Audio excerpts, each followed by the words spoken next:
What's going on, guys? It's Jimmy here. Got some major news for you guys here in this video.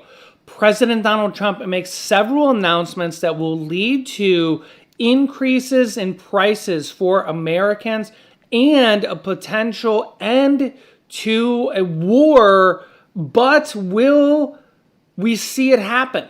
I'll give you the details of all this here in this video as we have major announcements from President Donald Trump here, and we're going to give you the details here right now as we're live right now here on the YouTube It's Jimmy Show.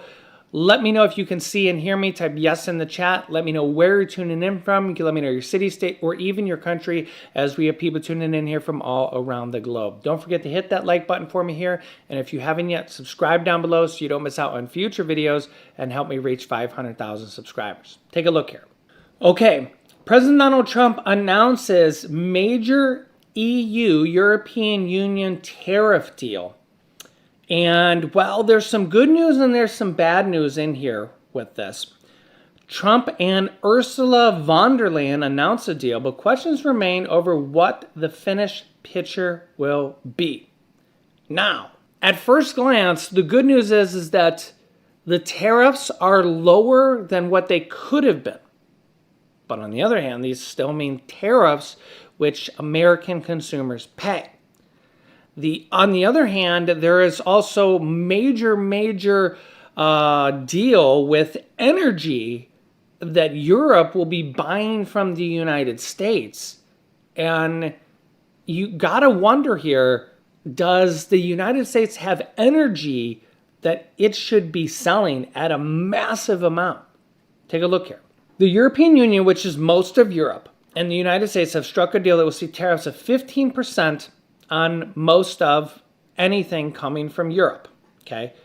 15% is pretty much lower than what almost anybody expected, so that's good news. But you also could look at it at both sides of the coin saying, well, if these tariffs weren't there at all, a lot of products would be priced up to 15% lower. Averting a trade war between the two world's biggest economic powers. You could also make the argument that China is in there as well. We'll get to China here in a second. France has consistently urged Brussels to be tougher. And so what's in the deal? 15% baseline on tariffs, with the exceptions of steel, which is taxed at 50%. So think about that. I think stuff like cars that use steel, buildings, anything that use steel is going to be 50% higher, which is, a lot of cars use steel. Car imports, which are being taxed at 27.5%, can be sold from Friday at a 15% rate. The EU is also committed to buying $750 billion in energy from the U.S. over 3 years, which first of all makes you wonder, does the U.S. can we even afford to sell energy? The U.S. selling $750 billion in energy, we need to keep our energy, right? Sweeten the look of the deal by aggregating all known investment commitments and claiming they're going to invest $600 billion in the U.S. This allowed Trump to declare the deal bigger than Japan's, which was $550 billion of investments. At first glance, you think about how stressed the U.S. energy grid is, which is really, fueled by pretty much everything, oil, coal, pretty much every different source of fuel is, fueled by all these different sources.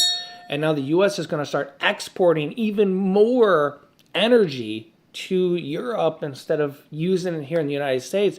And our energy grid is constantly needing more energy. And so is our, things like our cars and stuff like that. And now we're going to export it to another country. We need it here.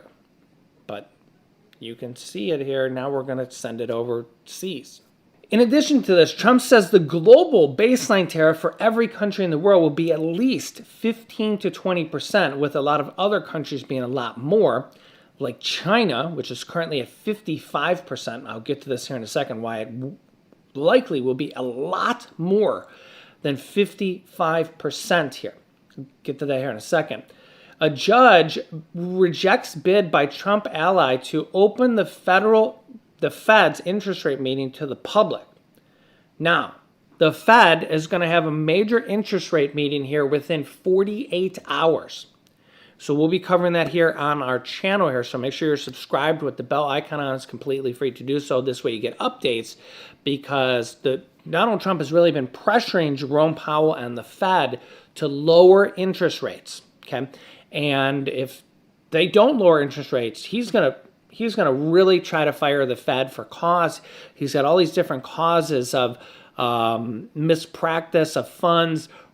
They're saying up to $3.2 billion that he's spent on renovations of the Fed and lying to Congress.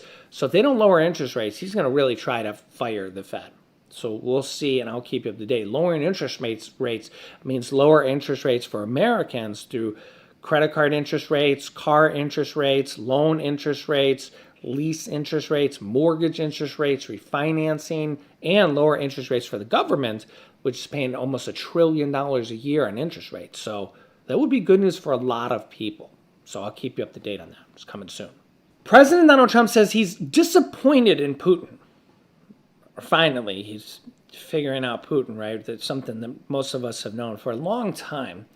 Says he'll reduce the 50-day deadline. I don't know why he gave him 50 days. It's almost like 50 days was so much that, it's almost like he was thinking, oh, let Putin try to finish the war real quick. But alas, President Donald Trump is now issuing a new deadline to Russian President Vladimir Putin of 10 to 12 days. And he says, quote, I'm going to make a new deadline of about 10 to 12 days from today. There's no reason for waiting. It was 50 days. I wanted to be generous to Putin, because Putin's so generous to, everybody else, right? All the countries he's invading and stuff. But we just don't see any progress being made.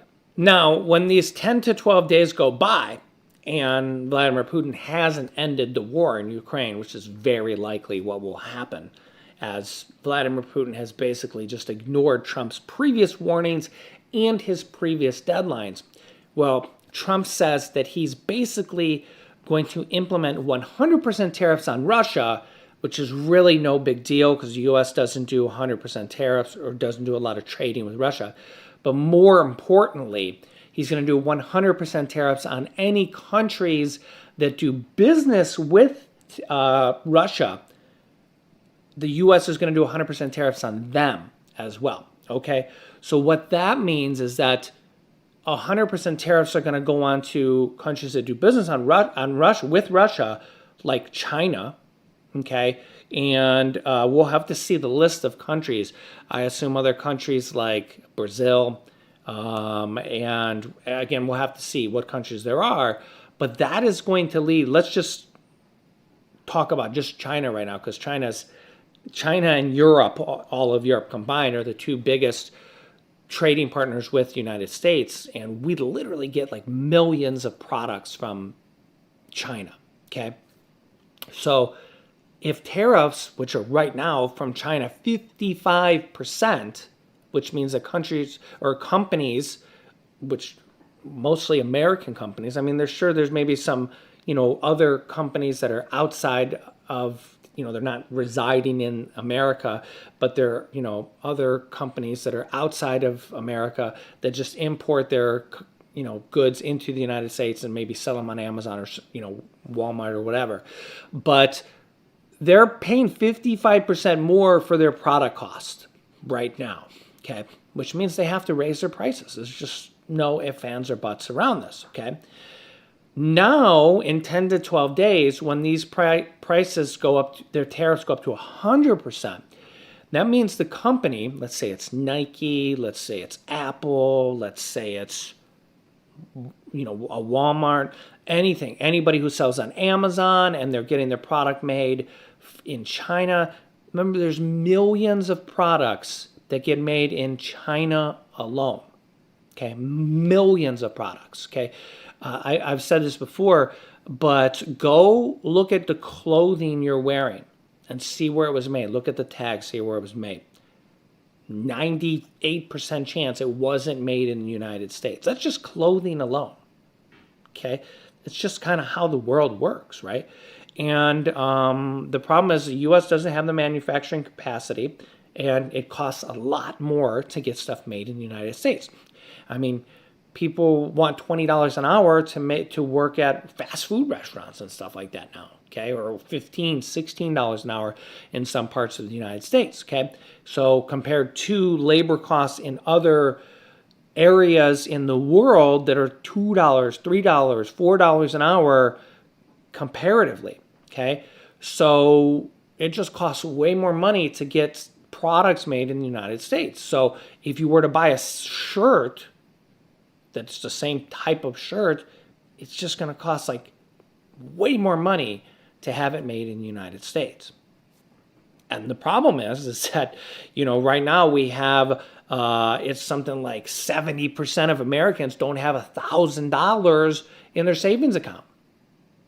So they don't have the extra money to be going and paying an extra $20 for a shirt here and a $20 for a shirt there and a $20 for a shirt here every time they buy a shirt, let alone everything else.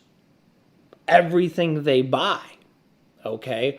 And this is affecting food as well, because a lot of food comes from, Mexico, comes from Canada, stuff gets imported from Europe, things like, olive oils and various different things, coffee and stuff like that. So the problem is now the average American doesn't have $1,000 saved, and now we're starting to see tariffs on everything, no matter what country it comes from, because there's a tariff on every single country unless it's the United States. And the United States can't produce a lot of stuff, right? We've seen the famous video of the congressman, I can't remember who the lady was, saying we can't make bananas in the United States. We can't do it. Even if we can grow a few, the United States consumes over 1 billion bananas per year, 1 billion. We have to import those. We have to import coffee. I mean, yes, we can maybe make some coffee in, Hawaii or something like that, but the amount of coffee we consume, we have to import 98% of it or something like that. And now with tariffs on stuff like this and all these different products, you're talking about millions and millions and millions of products, prices are going up. Because if the company has to pay 55% more or 30% more or 15% more or maybe even 100% more, the companies have to say, okay, our cost was $5 for a can of coffee, and now it's $10 because it went up 100%. They have to raise their prices. It's just economics 101. So, and we're just starting to see the effects of this. We've seen a lot of companies say, hey, we recently had to raise our prices. I mean, these tariffs have just started to go, literally from EU. They're just literally getting announced now. So we're going to see a lot of these go into effect here in the future as these now start to get imported. Some of this stuff has already gone into effect as this stuff from China starts to come in now, but it's starting to go into effect, right? So, as this comes in over the next several months, it's going to get worse, right? So you guys can let me know your thoughts on this, and I'll keep you up to date here on all this as we go forward. And you want to hope that Putin will just, come to a treaty, come to a some type of terms to end the war. But Trump is literally saying he won't come to any type of agreement. And we've known that. I've been saying that for years. He just wants everything. He just wants to take the whole country, and it's like negotiating with Hamas there, right? It's like negotiating with the terrorists. And that's the tough part here, is that hopefully this tactic will work and get them to, come to terms to end the war. Hopefully it's short-lived. And, on one hand, you can't really blame Trump to try to find a way to end the war. But on the other hand, it raises prices for Americans. So it's a tough double-edged sword, and you almost got to find some some other type of way to get Putin to stop the war. In addition, with all these different things going on here on a daily basis, it's just a really, I wouldn't want to be in Trump's position. He's in a really tough position with the thousands of things that are going on a daily basis. People have said in the comments before, Jimmy, you should run for president, and I would never want to do it because you're going to be criticized on every single thing you do, and it's such a tough position because what do you do with Putin? He's got nukes. And he doesn't listen to anything you do. They've sanctioned him to death over there. And he's just like, yeah, I don't care. And you really got to put pressure on him. And maybe this will be the thing that'll do it. Maybe it'll be short-lived, hopefully. We'll see. Let me know your thoughts in the comments. I'll keep you up to date. Share this video with anybody who needs to hear it. Share it on social media so more people get this information. Thanks for watching. Subscribe and click this video here to see Trump announcing new stimulus checks, which is really big news. Or click here to see the White House announcing $2,000 for families.